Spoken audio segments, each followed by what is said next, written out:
Jepang telah menyerah tanpa syarat kepada sekutu. Berita tentang kekalahan tersebut sangat dirahasiakan oleh Jepang. Akan tetapi syarat tersebut tersebar ke Indonesia dan Sultan Syahrir pun mendengarnya. Sore harinya, setelah mendengar berita, Sultan Syahrir pun dan para pemuda lainnya mengadakan rapat. Sultan Syahrir berkata, "Tadi pagi aku mendengar berita di radio bahwa Jepang telah dikalahkan oleh sekutu. Khairul Saleh, kesempatan emas, kita harus merdeka."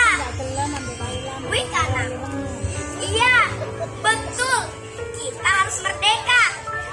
Ayo kita laporkan ke Soekarno dan Hatta agar kita segera dapat proklamasi." Darun, "Iya, betul, kita harus merdeka tanpa bantuan dari PPKI dan juga negara asing.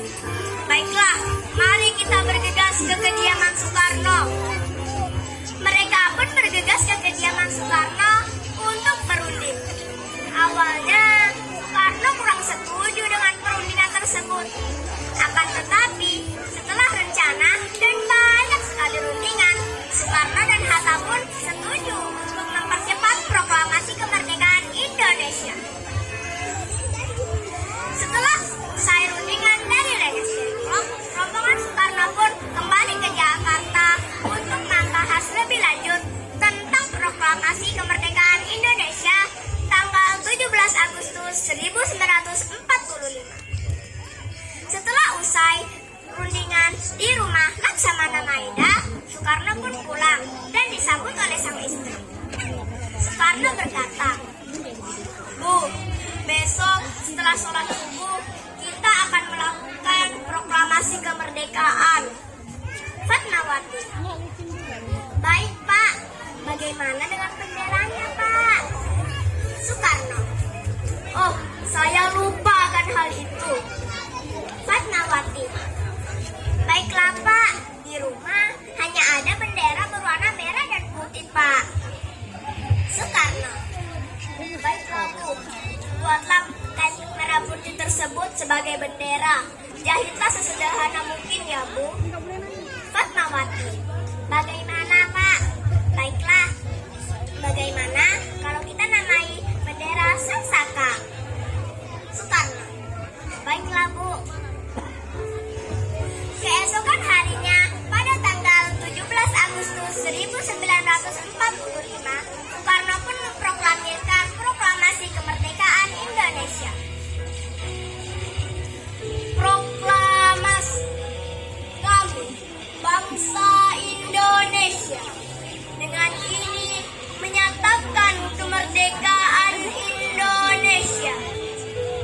Hal-hal yang mengenai pemindahan kekuasaan dan lain-lain diselenggarakan dengan cara seksama dan dalam tempo yang sesingkat-singkatnya.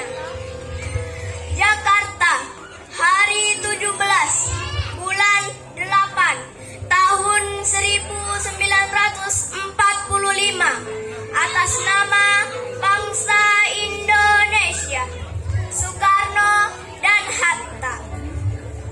Demikianlah sedikit uraian cerita dari saya tentang detik-detik proklamasi. Pelajaran yang dapat kita ambil adalah perjuangan para pahlawan tak pernah lelah.